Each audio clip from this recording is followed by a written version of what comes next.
Hi everyone. It's been a minute. It's been forever since I last came on here and talked to you guys and showed you things and what I've been up to. I initially wasn't planning on making this video, but I've been seeing all these, like what I made in 2025 videos all over YouTube and Instagram, as per usual, and I've been getting FOMO. So here I am. I kind of made a part 1 where I showed you everything that I made between January and June, which I actually think might have been the last video I uploaded.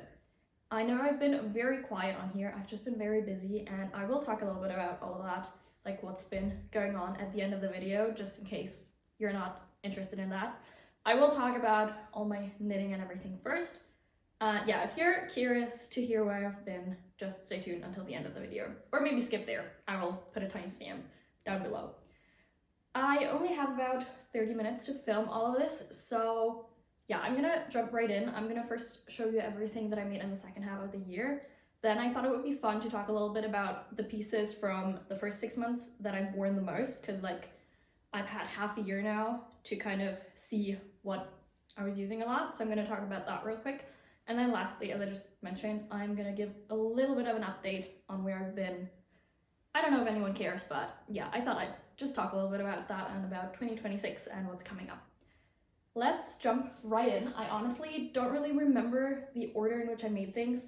I have everything on my desk right there, so I'm just gonna grab something and go. Really doesn't matter what order I made them in anyway, right?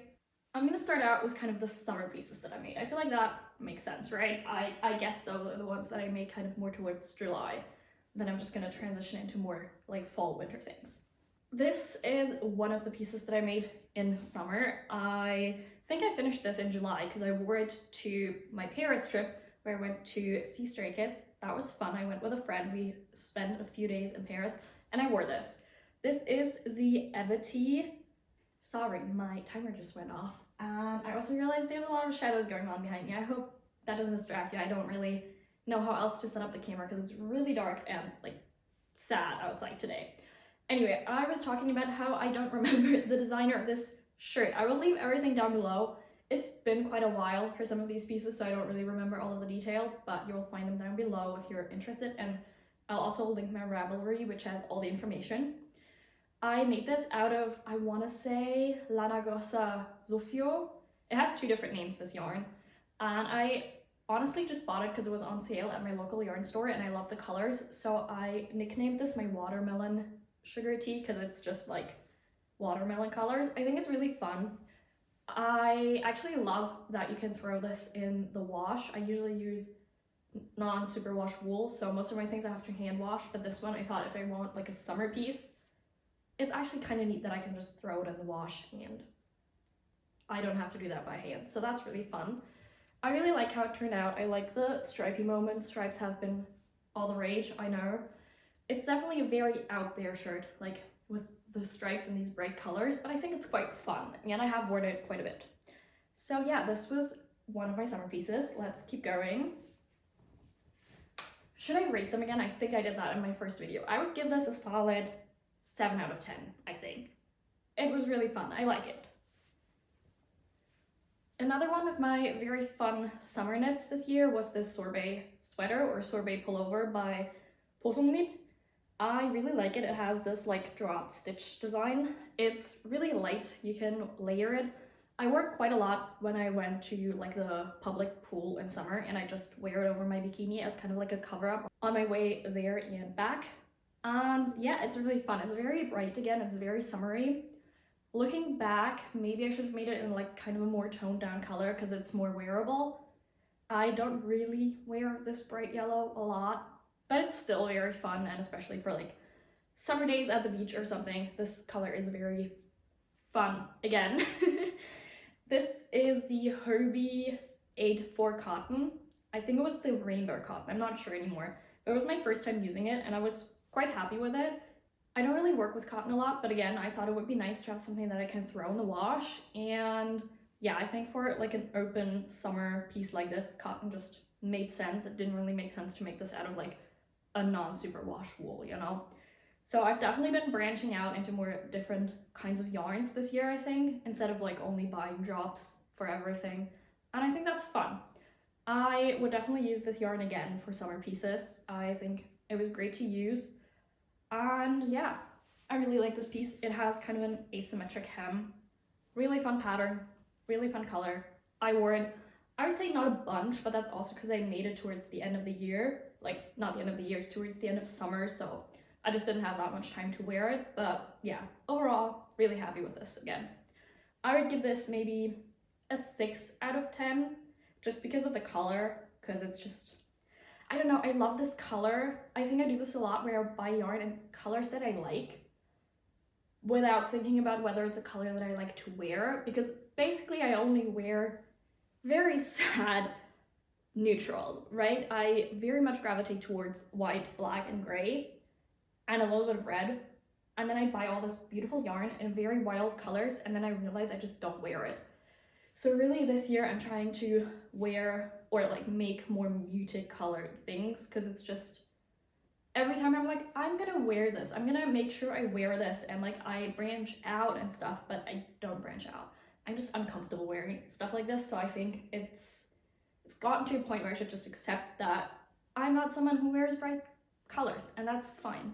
I should just wear what I'm comfortable in, and that's neutrals and muted colors, so I should just stick to those. All right, so that was my second piece. I think that's already all of the proper summer pieces that I made. There were more in the first part, but I pretty early on started going into more like fall winter accessories. I actually made a lot of accessories this year, so let's jump into those maybe. So I actually made 3 bags this year, which is so funny because I haven't used any of them, but it's so fun to make. I, again, branched out of it and didn't only make garments, I started making more other things as well. I started with this, I think they called it a flower punch doily bag or something like that. It was a free pattern on YouTube that I think I saw on Instagram, and then I was just like, oh, I have cotton yarn, let's try this. And then it was fun, and then I had the first doily and I was like, might as well make the other 2. It's quite a simple construction. You just have like 3 squares and then you sew them up. It is very small, so the use is kind of not there. It's also not mine, but it is really cute, and it's a free pattern on YouTube. So yeah, I think if you make this out of thicker yarn, I used lace crochet thread. If you use thicker thread, I think it makes a lot more sense for a bag because it has more structure. I simply use it as decoration in my home. It works for that as well, so there's that. I did have a lot of fun making it. I really like the color for this. It's again like this vanilla-y yellow, and for a bag I think this is actually cute for like a little bit of an accent color.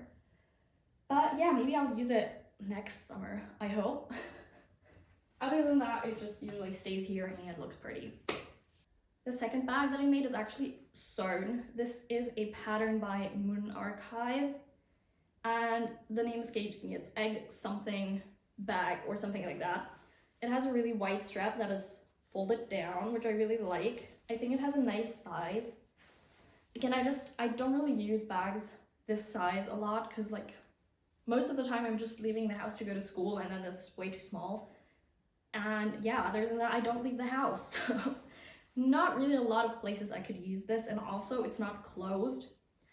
I will not show you the inside because it's an absolute mess. The lining fabric was really, really, really thin, and I had a lot of struggles with it because I'm a beginner sewer, so yeah. Also, the button is falling off. But I think one thing that I don't like about this is that it doesn't have a zip, so I'm always scared of something falling out of my bag or someone stealing from me. So I actually took this on my Paris trip, but I was just so afraid of pickpockets that I never used it. So yeah, I realized I prefer bags with a zip because it feels more secure. I did, however, love this fabric. I found it at a local store, and I think it's so fun. It's just red with like these, I don't even know what this type of fabric is called, but it has like a flower pattern on it, and I thought it was really cool. And then the last bag that I made is this bobble stitch bag. Again, these were very trendy, and one day I actually saw a video by Celeste. I think it's her channel is Celeste Snook or something like that. She's been popping off on YouTube, and I saw her make one, and then I used the same tutorial. I just started kind of randomly, and then I had half of a bag, and I was like, yes, I'm making a bag now. This was the first time I sewed lining and sewed in a zipper, so that was exciting. It worked out really well. This was lining fabric I had lying around from another pattern. And yeah, I'm honestly quite impressed with this, if I do say so myself. Like, for my first time sewing a lining and zipper in, this worked out really well, and I like the size. It's kind of medium-sized. I think I'm gonna use this next year. Again, I've not really been leaving my house. We'll get into that later, but if I actually do leave my house one day, this is coming with me, I think.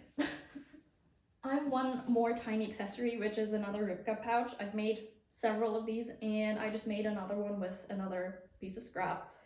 This is, yeah, just like a goldfish version. I just realized I haven't really told you about all the stuff that I used for these. This was some sport weight cotton by Drops, and then this was using just crochet thread, and this is made using, I think this was my tin Gint and tin mohair leftovers from a very old project, and I just finally wanted to use up the scraps. Yeah, that's that. Another very large project that I finally finished sometime in fall that was kind of a long-term thing was this cushion cover. I started making these granny squares sometime in the beginning of the year, and I would just make them in class because I think granny squares are great to make during class. You only have to take like one ball of yarn with you. They're small, they're quick, great. However, when it got to sewing them together and like weaving in the ends, I took forever because I didn't want to do it. I was also planning on making a bag first, but then I realized I wouldn't use that bag. You know, Exhibit A, I don't use bags that I make myself. So I thought, you know what, I could make a cushion cover out of them. It would have the perfect size. I had all the granny squares made, and then it took forever for me to actually get it done and like sew it up. I used an old, I think like duvet cover that had like holes, and I just used it to make the actual cushion cover, and then I sewed this on top.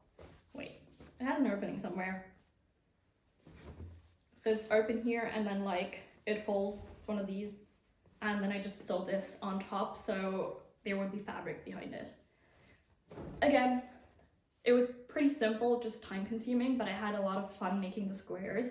I just hated sewing them up, so I don't see myself making another granny square project in the future.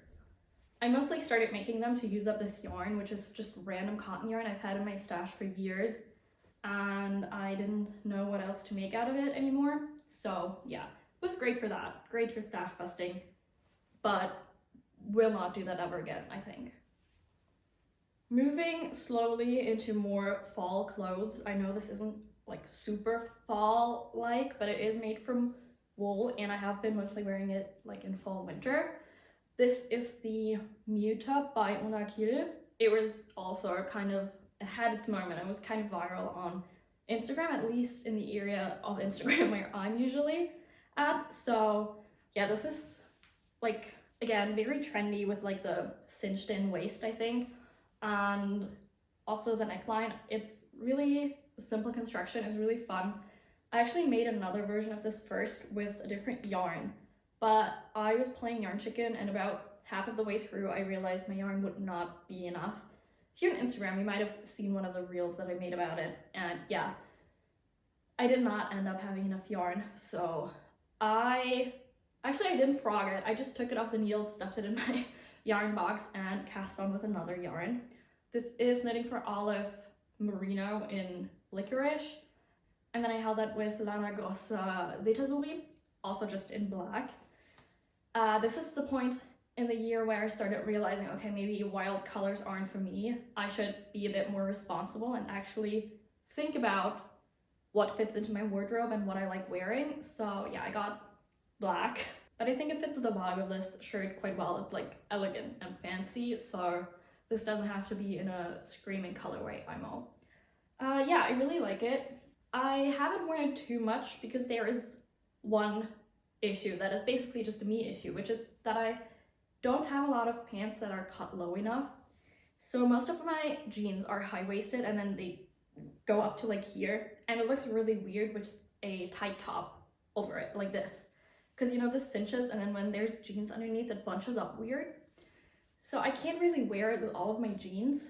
And I have been on the lookout for like low cut jeans, but I hate buying jeans. It's such a hassle. If you have good recommendations for petite jeans that are cut lower and that fit well around the hips, let me know. I always have a really hard time. I'm very, very short. I'm 4'11", and I'm also kind of on like the slimmer side. So just, it's so difficult to find jeans that fit well around the hips and that aren't like gappy anywhere or too long or just fit weird. So I haven't found a good pair of, you know, low-rise jeans yet. They don't have to be super low-rise, just most of the jeans that I own go up to like my belly button, and that's just too high. However, I do like styling it with this pair of slacks that I got. That looks very grown up and fancy in my opinion. I think that this also goes up a bit higher, but it's not as bad because the fabric is a lot thinner than my jeans. And I do think that this looks very classy, you know, like for night out. I wore it to the theater, for example, and I think it's very nice for that. It makes me feel very adult, very grown up, you know? So yeah, I really like it for that. I've stopped giving ratings, which also kind of feels weird for my accessories, but this one I would give a solid 8 out of 10. I really like this. I think I'm gonna wear it a lot for like events and when I'm like going out and stuff, which I don't do a lot, but you know, it's still nice to have fancy clothes that make you feel good. So yeah, we only have 2 things left, I think. Let's get through those as well. This is the Pure Mood cardigan. The name of the designer escapes me right now, but I'll put it somewhere here. I think this is super cute. It's kind of Brandy Melville inspired. This is made using a fingering weight yarn and holding it single. It was kind of a labor of love, but honestly it went by quicker than I anticipated for this being like a fingering weight sweater basically. It was the first time making something this large out of such a thin yarn, but it was quite fun actually. The pattern is quite simple, like the texture pattern, but it was like interesting enough for me to want to keep going because it has like, I think a 10-row repeat. So I'd want to like get to the end of it and then, oh, it's just a couple of rows to the pattern, and then, oh, I'm almost at the next pattern, and I would just keep going. So that was really fun. Again, the color, not sure about that. Maybe I should have made it in a gray. The issue was I actually wanted to make it in a gray, but the yarn that I wanted to use, which was the Rico Fine Merino, which is a superwash fingering weight merino yarn, they only have it in a really dark gray, which I didn't like. I think it's a good yarn. It's superwash, which I thought again was nice for something that's tight fitting and I would maybe want to wash a bit more. But the color selection is subpar. I think they have like 6 or 7 colorways, so there was not that much to choose from. And I ended up picking this because I thought it was at least kind of muted. I don't love it. Looking back, maybe I should have like made it in the red or the dark gray after all. But I do think it's cute. I actually sewed it together here because I don't think I'm gonna wear it as a cardigan. And I made it because I have similar pattern, like not pattern, similar clothes that are store-bought that I love wearing that are like layered. So I do usually layer this over a camisole that like peeks out here. And I really like it. So yeah, I do think due to the nature of superwash yarn, it did stretch out a bit, which is slightly annoying, but was to be expected with this type of yarn. Other than that, I'm quite happy. Again, don't love the color, but I do like the pattern. I think it's cute. And I do think the color looks okay on me. So I don't know. Yeah. Colors and me, we don't match well. I'm still trying to figure that out. I think I only have one more piece to show you and then a couple things that I don't have here with me. Oh no, wait, I have more accessories, but I'm gonna show you the first garment first and then we'll move on to the last few accessories. The last piece I have to show you is the Singapore side zip jacket by Roshni Brooke. This was actually, I'm sorry, I'm trying to multitask because I'm kind of late, but it has eye hook closures and a zip, hence the name. This was actually a test knit for Roshni. I hope I'm saying her name right. I'm so sorry in case I'm not. Yeah, this was a test knit that I spontaneously applied to like the last night it was open, and then I surprisingly actually got it. It was a lot of fun. This was the second test knit I ever did. I will say it was a bit stressful because I was very busy, but it was still fun, and I really like the piece, so I'm glad I did it.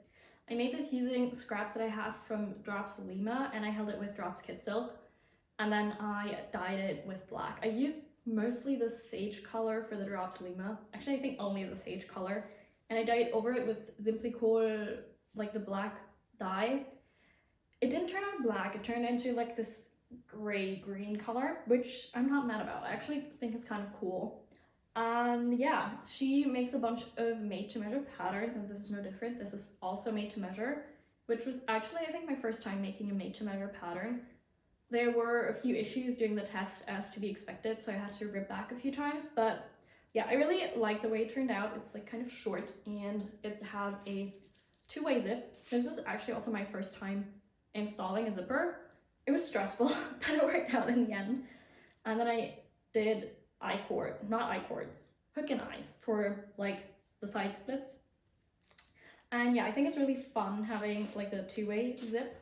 You can also fold over the collar, which if it stays down, it won't stay down like this, and it kind of looks nice. I think it looks pretty cool. I don't really have much to say about it. I haven't worn it a bunch because I only finished it, I think, 2 weeks ago.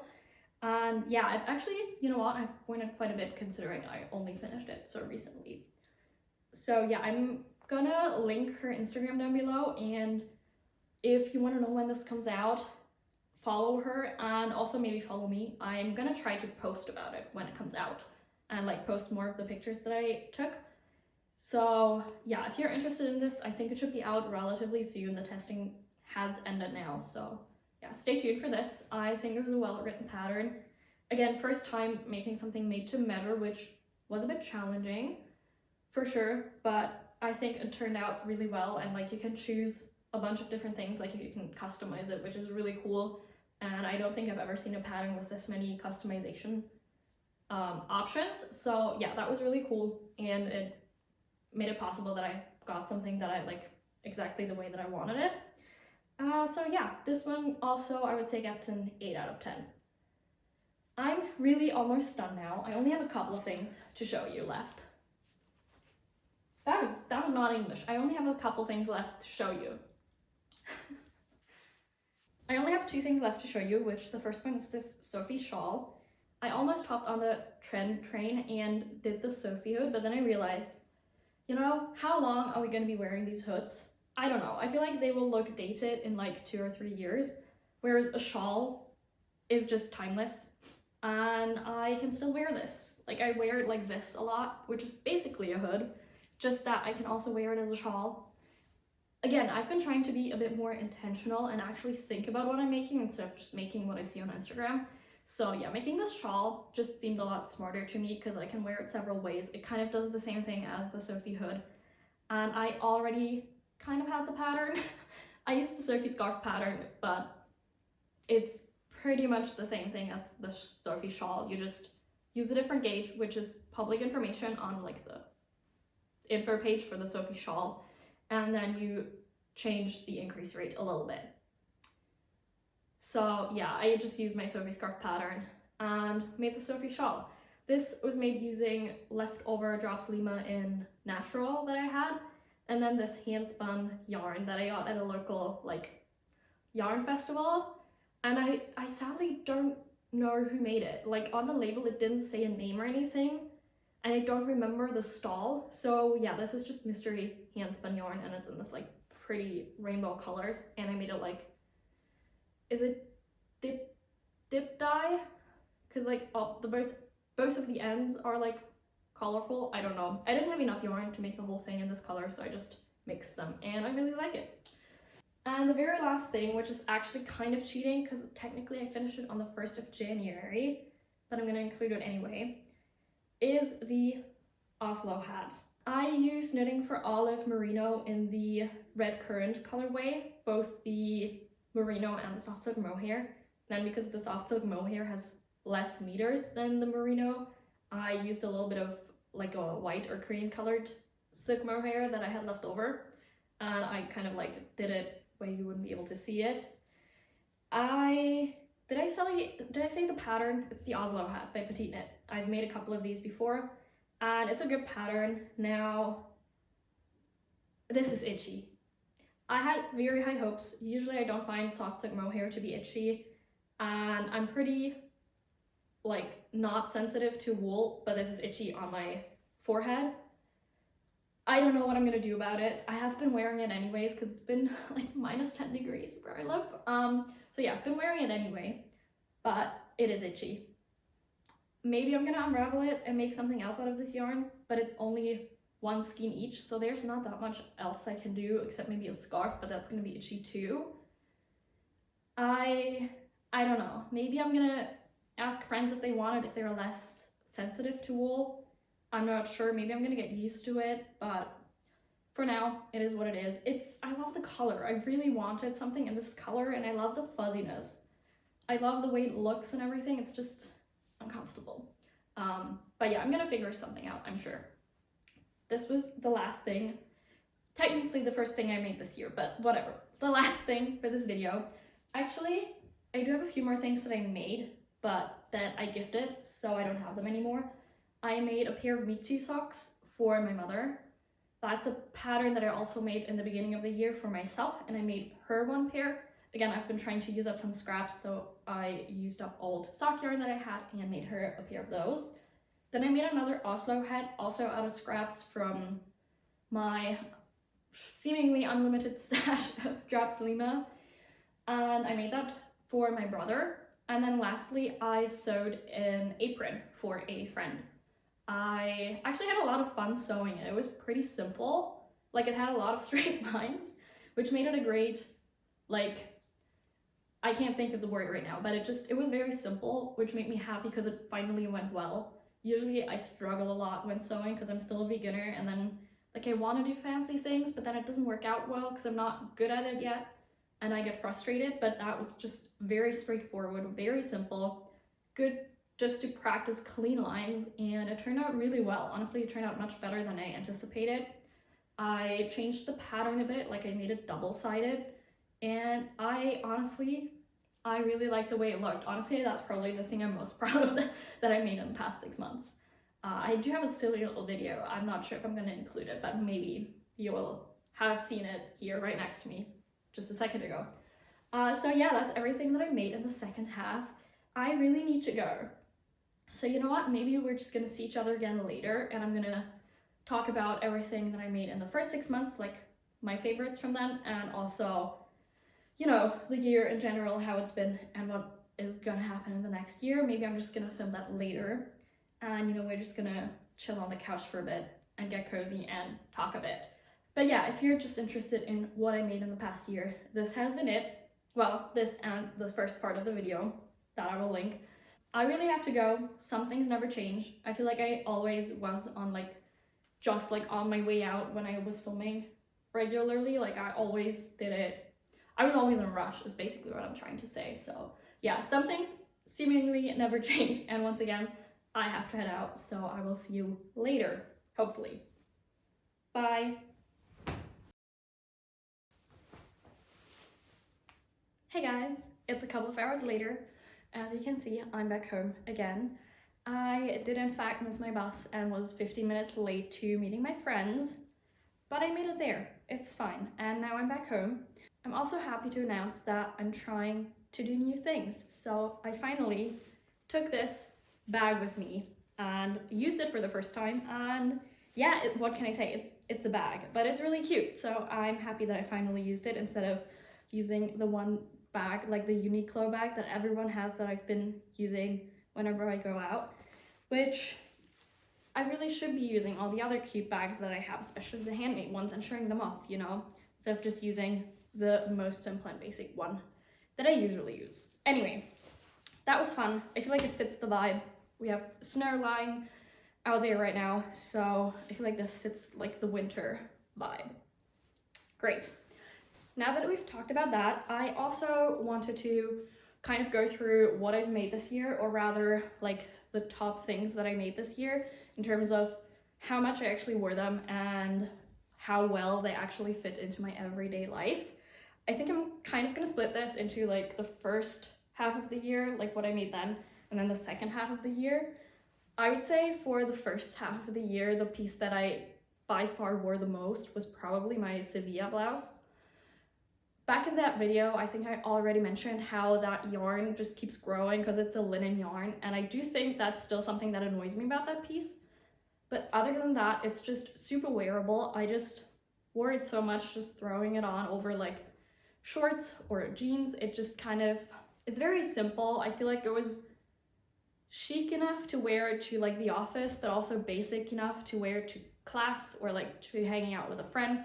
You can dress it up pretty easily, you can dress it down pretty easily. I think it was just very versatile, and the fabric, despite its flaws, was very nice on the skin. It wasn't itchy at all. It was cooling, but not too, like it was cooling, but also kept me warm. Like it was kind of really great for summer and spring and also fall. Like it's just very versatile. So yeah, long story short, Sevilla blouse wins the top spot for that, I think. Then the second one I would say were the Michi socks. I wear them quite a bit because they're kind of the only hand knit summer socks that I have. Most of my hand knit socks are like long and thick, and they're supposed to keep my feet warm in winter. But these are really short, little, lacy socks, and so they're great for summer, which I'm really happy about because usually I just don't wear hand knit socks in summer. And with the Michi socks, that changed. So whenever I felt like I wanted to wear knit socks, but it was too warm to wear my other ones, I could wear those, and it was great. So yeah, those are in the second spot. And then for the third spot, I'm actually not sure. I feel like there's a lot of pieces that I liked and that I wore, but they didn't like super stand out. I would say in third spot, I would put my Zephyr sweater and the water shell top. Both of those I did wear quite a bit. I just found them to be a bit more difficult to wear in my everyday life because like they have a specific vibe that doesn't always fit the situation. And I also, they're clothes where I have to make sure like I have to wear specific things underneath. It's for the straps on the water shell top, and then the Zephyr is like see-through, so I kind of have to make sure I wear like a camisole underneath or a specific bralette that fits. So it's just a little bit more thought that needs to go into that in comparison to the Sevilla blouse that I can just throw on. So yeah, those are, I would say, in spot 3. So that was the first half of the year, and then everything that I showed you today that I made in the second half of the year, out of all of that, I would say this is difficult. I feel like I haven't had any like bangers in the second half that I'm like super duper excited would 10 out of 10 knit again. I haven't really had a lot of that. I would say the Mew top is quite high up there just because it's something in a style that I don't have anything similar. I think that's quite nice. Like I have a bunch of oversized big skinny style sweaters and I love those, but the Mew top was just a very different vibe and I really like that. And it's also kind of the direction that I want to go in a little bit more, like a little bit more sophisticated and more adult, if you will. So yeah, I really like the Mew top. And then I do really like my Sophie shawl. I know it's super simple and super basic, but I need it like a big, warm, cozy shawl, and I'm really happy with it. I wear it all the time. So that's probably spot 2. And then in the third spot, I kind of want to put my Singapore side zip jacket just because I learned so much from it. Again, I can't really talk about how much I'm going to wear it yet because it's just, I haven't had it long enough. But in terms of making it, I'm going to say I didn't always enjoy it. It was a bit fiddly, definitely. I'm sorry, I keep looking there because that's where all my stuff is lying. It was definitely fiddly, so it wasn't super enjoyable at times with like all the I-cords and sewing in the zipper and everything. But in terms of the finished piece, I think it's really cool. And also I just learned a lot because I did a lot of new things. So yeah, maybe that. But yeah, that's just like my general thoughts on the ranking, I guess, on my top pieces I made this year. So this is it for the kind of making portion of this video. That's all you're interested in. Thank you so much for spending time with me. I hope you're having a great day or night or whatever time it is where you're at. And yeah, if you're also kind of interested in my life and where I've been, stay tuned. So, life updates, where I've been. I think I already mentioned it in the beginning of 2025 in my plans video, but I knew 2025 was gonna be crazy going into it. I had a lot of stuff in my personal life happening that, changed a lot. And then also school-wise, I finally took my second state exam. If you don't know, in Germany you have to take 3 state exams before graduating as a doctor. And yeah, I took the second one, which is kind of, I would say, the most labor-intensive one. I literally studied full-time for that for 3.5 months. I did not do anything but study for that stupid exam, and I passed. That's the good news. I passed. And when you pass, you are rewarded by doing a 1-year-long internship in a hospital, which is what I started after. I did have a couple of weeks of break, and I went to Porto with my family, which was great. First time in Portugal. The food was great. The weather was not great, but yeah, we went to see the ocean. We had good food. We looked around the city. It was great. It was the first family trip we've taken in a while. So that was really fun. And then, as I just mentioned, I started working in the hospital.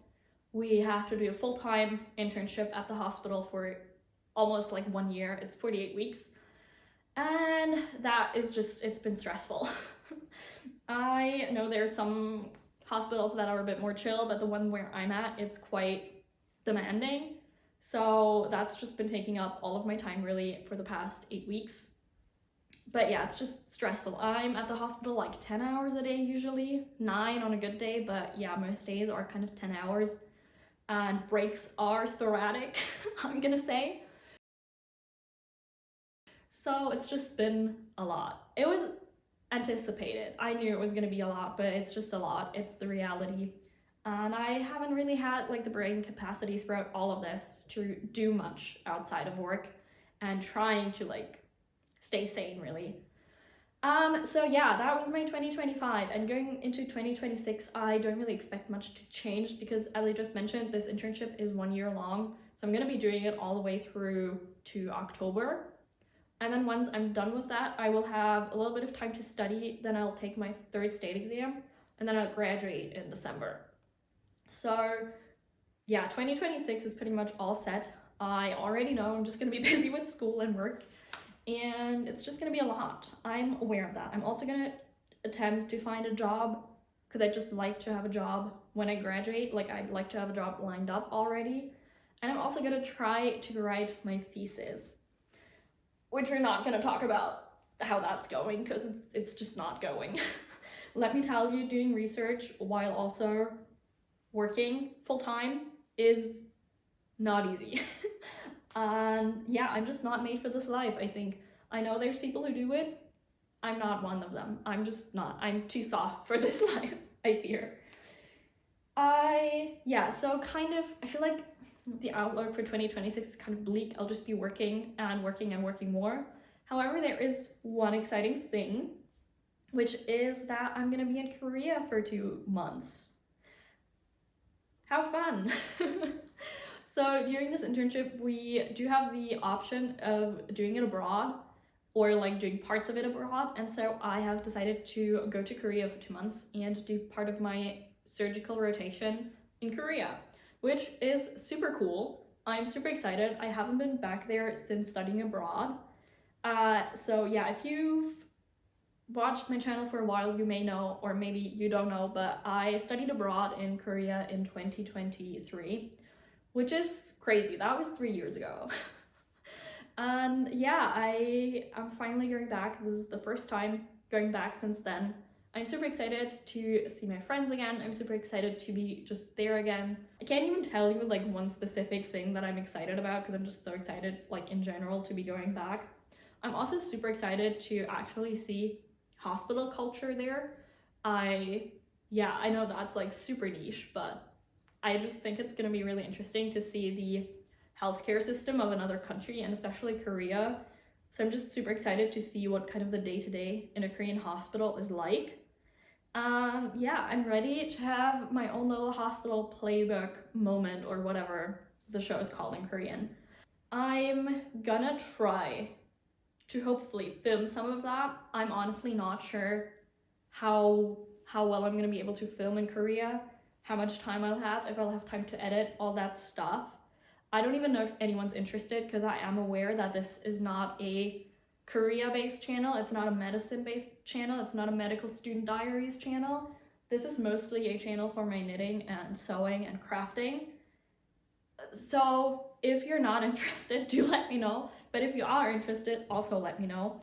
I'm definitely planning on kind of doing like a yarn crawl in Seoul. So I'm probably gonna try to film at least that. I feel like that fits the vibe of the channel, you know? And there's a couple stores that I wanna check out for sure. So I think that's gonna be fun. But yeah, also if you just wanna see my day-to-day in Korea a little bit, I can definitely try to film some of that. I'm super excited, as I just mentioned. I think it would be a fun thing to kind of commemorate. Is that the right word? I don't know. Just like to document. I think it would be a fun experience to document. I wasn't on YouTube yet when I was a exchange student, but I do think it would just be a fun thing to kind of have a memory of, you know? So do let me know if you're interested in any of that. All right, I feel like I've been talking for forever. I feel like this video has gotten very long. If you've watched all the way to here, thank you so much for your patience and for staying here. I hopefully will see you again in less than 6 months with another video. Maybe a video about a yarn crawl in Korea, maybe a video about something else. I'm not sure yet. I don't really have an upload schedule. I just make videos whenever I find the time and the energy to do so. But if you're still interested in that, I would love for you to subscribe or stay subscribed, whatever it is. And yeah, I hope you have a great day, and I will see you hopefully soon. Bye.